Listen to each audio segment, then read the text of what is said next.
Aum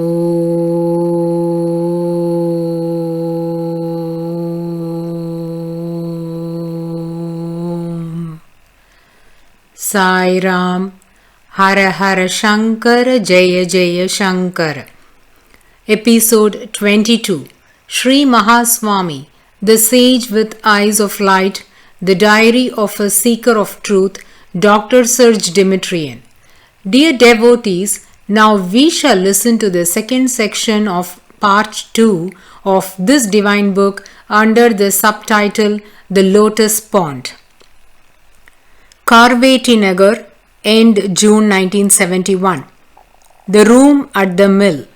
The hut in Gandhi Ashram was too far from the lotus pond.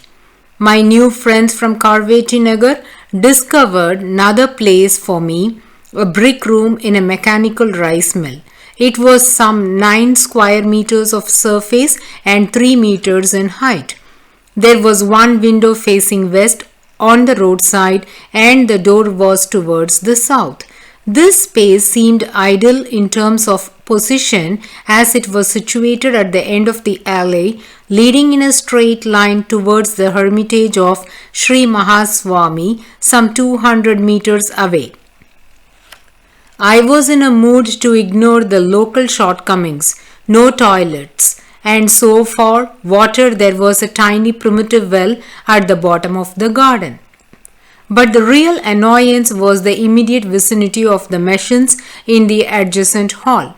They were 2 or 3 archaic metal mills which were put into movement by an electric generator using a large hard rubber belt.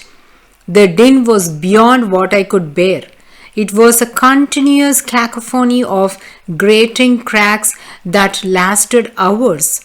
It was a real torture for the ears. I compelled myself to consider the situation as an act of asceticism. However, it was impossible, especially when the din was exploded during the hot hours of noon or when it woke me in the small hours of the morning. I concluded that I was not yet an ascetic seasoned enough for these sorts of trials and not being deaf either. I decided to solve the difficulty in another way. I would keep the hut in Gandhi Ashram for a portion of my program and the room in the mill for the night and the festive days when the mill was closed. Luckily, throughout the villages of India, the holidays always consciously respected abound. Their number equals, it seems, if not exceed that of the working days. Karveti Nagar, July 1971. Pada Darshana. This afternoon, I arrived late to the hermitage. Sri Mahaswami had already taken his second bath of the day. Contrary to his routine, he was sitting outside his hut. His face was directed towards the reservoir. He sat on the edge of his bed of coconut leaf fiber, which has been specially brought out from his room and kept on solid ground. As the day was coming to its end, the visitors, very rare at this time, left one by one except for 3 people. There was a young couple, newly married. I was gazing at Sri Mahaswami, who was sitting straight on his couch and facing north. He had left his right foot hanging without touching the ground. He was in a dreamy mood and an immense goodness could be read in his face. While contemplating him in that crepuscular golden haze, I saw him made out of a dense paste of light deprived of its shining rays, as if the sun, before melting into the night, bequeaths to us a non-burning demonstration of his own substance. Sri Mahaswami was eyeing this one, myself, and seemed to be waiting. Nobody moved. After a time, the 2 young couple consulted each other, prostrated very near to his foot, and then retired at a distance. Sri Mahaswami did not move and continued to look at me. I had the impression that he was thinking, "It is for you that I am waiting, idiot." Indeed, The situation would have been ideal for an important prostration at close quarters. Well, the idiot, that is me, declined the offering. Like a spoiled child, he had even the cheek to think, I agree to prostrate, but not in public. Was it also an unconscious fear of an explosive response by a jealous yet undirected assistant? I do not know. The fact is that I did not move an inch even when the night completely covered Sri Mahaswami, who, without seeming surprised, came down from his bed and entered his room. The door was closed. Then the regret seized me. When will such an occasion appear once again? I had nothing to do other than leave for my room at Gandhi Ashram. I wanted to come back later after dinner and sleep on the stairs of the reservoir. Indeed, I did return to the hermitage towards 9 p.m. with my campaign bedding. To my surprise, the place was almost deserted. Although the rickshaw was still under its shed, someone told me that Sri Mahaswami was in the village and that he would pass the night at a house which I knew to be on the road leading to the Venugopala temple.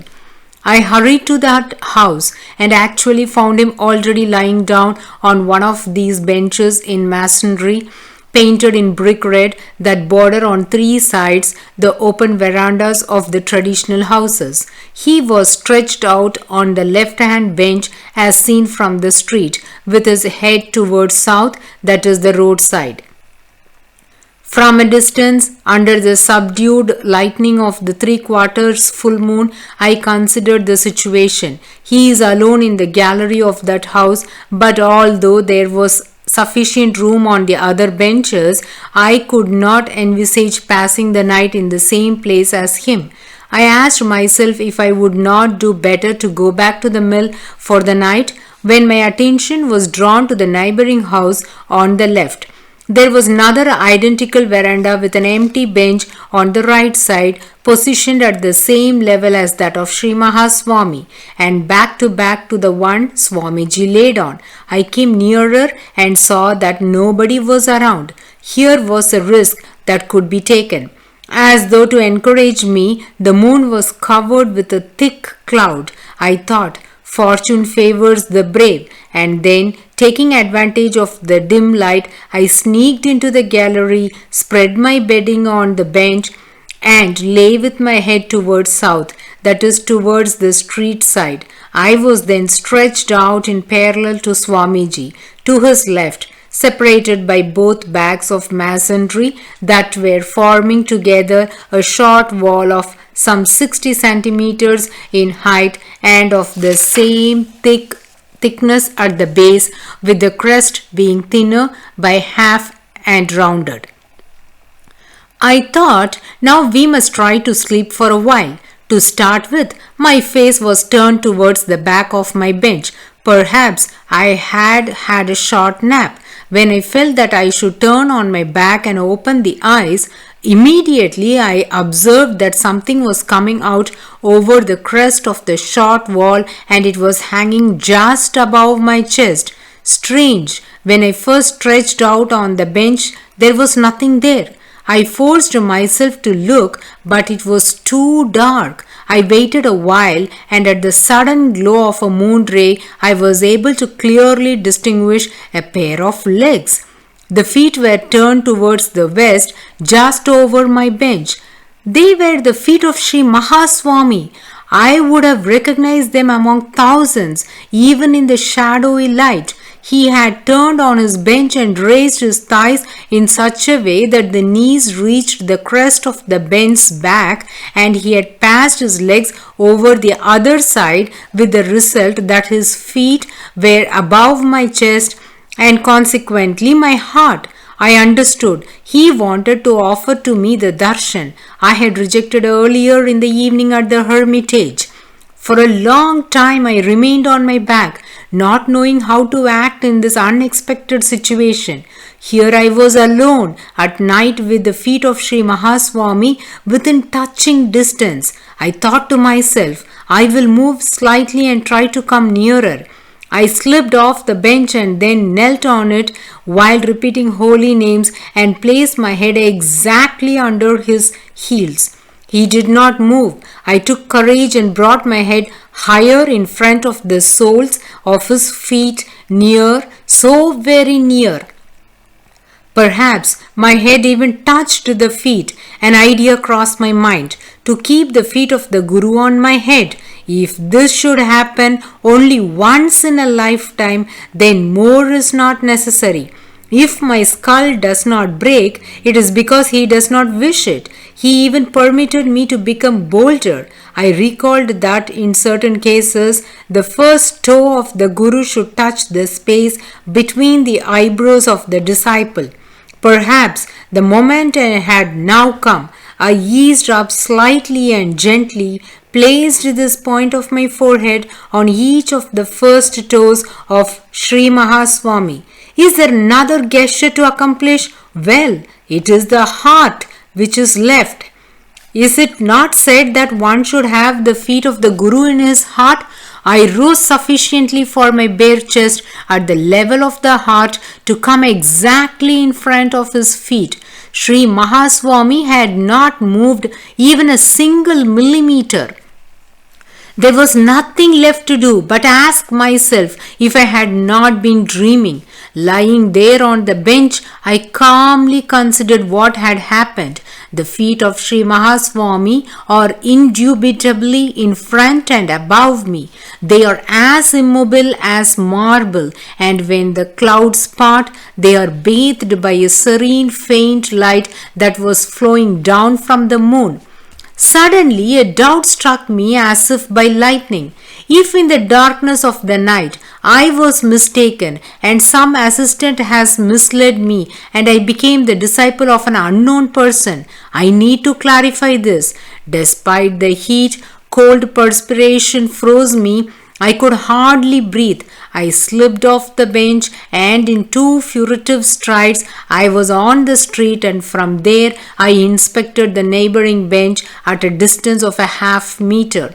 There was absolutely no doubt that Sri Mahaswami was there. But in what a position! He laid across the bench with his legs up, hanging on the crest of the back of his bench, so that they could drop over the other side of my bench. And as his bench was too narrow and his shoulders were over the edge, he sustained the effort with his arms behind his head at the nape of the neck. I suffered to see him at his age strain himself in such way for me, especially in the middle of the night, instead of resting. At one moment, I even wanted to show him by some sign that I had had my darshan and that I was grateful. But I renounced this, as I feared some assistant may come to whom I should have to give explanations. I slowly retired to my bench and laid there on my back. I started repeating holy names while contemplating before me the feet of Sri Mahaswami, who was Ishvara with form. I would have stayed there throughout the night if he wanted it, but something happened. After a short time, the wind brought a faint sound of flutes and drums coming from the southwest. I knew what it was about. The citizens from Karveji Nagar were welcoming at the limits of their village the procession of the young Shankaracharya who was expected that very night, and which now explained the lack of people on the street and in the house where Swamiji was now resting. Everyone, including all the assistants, had gone to the reception. Sri Mahaswami had chosen well the time for this exceptional night darshan. Now a choice arose in my mind as to whether I should go and greet the young Shankaracharya. Was it necessary to leave this unique experience Sri Mahaswami and destiny had bestowed upon me? I felt he entrusted me with the responsibility of the decision, since he had not withdrawn his legs.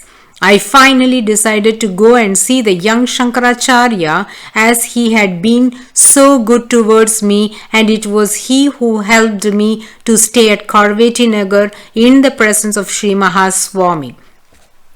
I knelt on my bench, and I once again kept my head under his feet while asking him permission mentally, and walked backwards up the street. His feet, reflecting the light of the moon, were bluish white and did not move as long as I could see them. I quickly went to fulfill my duty towards the Acharya of the Mutt, and once accomplished, I returned as quickly as possible, overtaking the procession as it slowly made its way through the village. On the way back, I came to know through enquiries that the house where the young Shankaracharya was to stay in Karveti Nagar was just the one where Sri Mahaswami was now taking rest. When I arrived, he had retired completely to his bench, where he now lay horizontally as if nothing had happened. Nobody has seen anything, and nobody would have ever known anything except for these written words. This also could not have happened without the permission of Sri Mahaswami. Karveti Nagar, July 1971. The Paduka. Before the annual Vyasa Puja, it is customary to make an offering to a sannyasin and to the Guru. An orange cloth and a pair of wooden sandals are the most appropriate offerings one may make. The cloth should be hand woven, usually khadi, and dyed orange with a special soil. The wooden sandals or paduka are the only footwear they might use, though they can be uncomfortable to wear. A specific wood is used for the light sole of the paduka, as well as the unique vertical dowel by which the toes retain their grip. Two friends helped me acquire these two items. One from Kanchipuram got the cloth, and another from Madras obtained the paduka. On the eve of the festive day, I placed them on a plate along with a garland of orange flowers and some fruits, and waited at the hermitage for a favorable moment. When Swamiji had returned from his bath, I approached him and placed the plate on the floor at his feet. He stopped, waited until I had finished my prostration, and after he had approvingly shaken his head, he gently showed his right hand palm open towards me.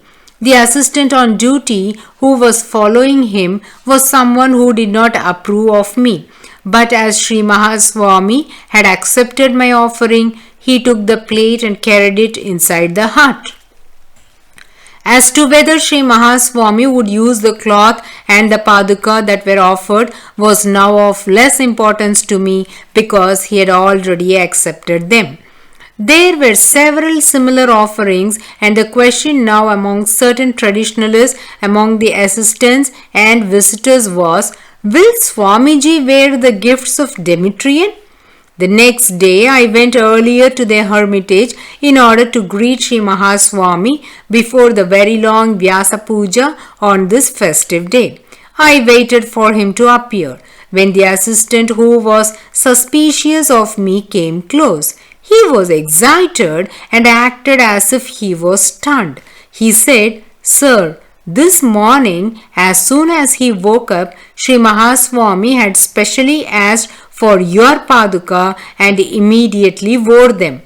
And so it came to pass that for the Vyasa Puja day 1971 in Karveti Nagar, Sri Mahaswami wore the paduka offered by me, and at the same time gave a lesson to some narrow-minded traditionalists. Devotees, we shall continue to listen to the lotus pond in the coming episode, bowing at the holy feet of the Gurus. Aum